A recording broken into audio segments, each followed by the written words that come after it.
ఆ రోజుల్లో ఎప్పుడు హైదరాబాద్లో కార్యక్రమాలున్నా ఇక్కడ నుంచి ఎంతో మంది మరి అక్కడికి వచ్చి తెలంగాణ భవన్లో కానీ జలదృశ్యంలో కానీ ధర్నాలలో కానీ పోరాటాల్లో కూడా గొప్ప స్ఫూర్తిని చూపినటువంటి కార్యకర్తలు ఈ షాద్ నగర్ నియోజకవర్గంలో ఉన్నారు. మరి మీరు వరుసగా 2 సార్లు మన అంజయ్య యాదవ్ గారిని అద్భుతంగా గెలిపించినటువంటి కార్యకర్తలు మా షాద్ నగర్ నియోజకవర్గంలో ఉన్నారు. సరే మొన్న కూడా దగ్గరికి వచ్చిపోయినాం కదా, అంత కొడితే 7,000 చాలా కష్టపడ్డారు మీరందరూ.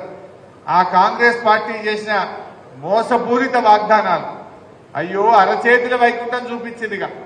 ఇక రాంగన 2 లక్షల రుణమాఫీ, రాంగన 4,000 పింఛన్, రాంగన 2,500 రూపాయలు, వడ్ల అమ్ముకోకుని బోనస్ అని ఇట్లా ఎన్నో మోసపూరిత వాగ్దానాలు చెప్పినటువంటి కాంగ్రెస్ మాటలు నమ్మి కొద్దిమంది ఓట్లేసినారు, ప్రజలు ఓట్లేసినారు. కానీ మొన్న కూడా చాలా బాగా కష్టపడి మీరందరూ కూడా పనిచేసినారు. స్వల్ప మెజార్టీ, దాదాపు 7,000 మెజార్టీతో మనం ఈ సీట్ కోల్పోయినాం.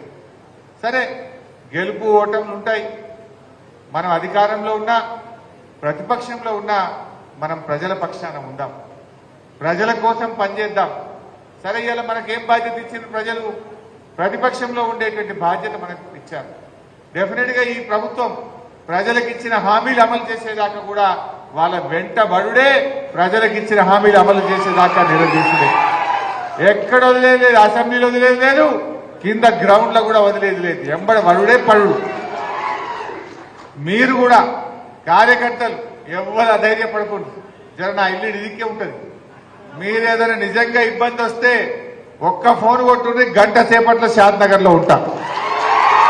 ఎవడన్నా మీ తెరువు వచ్చినా, మిమ్మల్ని ఎవడన్నా ఇబ్బంది పెట్టినా సీనన్న, నేను, లచ్చన్న అందరం కలిసి గంట సేపట్లో మీ దగ్గర ఉంటాం.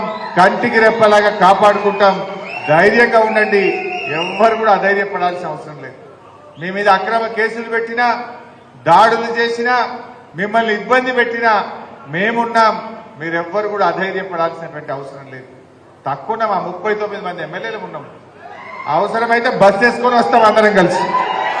ఎక్కడ కూడా మీరు వెనకడుగు వేసేదే లేదు, ముందుకు పోదాం మనం. అట్లా అనుకుంటే నిజంగా మన కేసీఆర్ అట్లా అనుకుంటే ఇవాళ తెలంగాణ రాష్ట్రం వస్తుండేనావే. ఆనాడు 2001లో జై తెలంగాణ అన్ననాడు మన అందరు పిక్చర్ల లెక్క చూసిరు. ఇది వచ్చినట్ట అన్నారు. ఒక్కడిగా బయలుదేరిండు మన కేసీఆర్. మొత్తం తెలంగాణను చుట్టుముట్టి ఢిల్లీని కదిలించి తెలంగాణ తెచ్చిండు మన కేసీఆర్. ఎన్ని ఇబ్బందులే. ఆనాడు ఏమన్నారు, తెలంగాణ కోసం కొట్లాడితే ఇది పాల పొంగు అన్నారు, ఇది నీటి బుడగా అన్నారు, ఇది అమాసకు పుట్టింది పుణ్యానికి పోతుంది అన్నాడు ఒకడు, ఇది పుణ్యానికి పుట్టింది అమాసకు మాయమవుతుంది అన్నాడు ఇంకోడు. ఎన్నో మాటలు మాట్లాడింది. ఈ బక్కచిక్కాయతో అవుతుందా అన్నారు మన కేసీఆర్ని పట్టుకోండి. ఓ చంద్రబాబుకి ఎదురే లేదు, విజన్ 2020 అన్నారు, 30 ఏళ్ల ముఖ్యమంత్రి అన్నారు. చూడలేదా మనం? ఎంతమంది మన పార్టీని కేసులు పెట్టిండ్రు, ఇబ్బందులు పెట్టిండ్రు.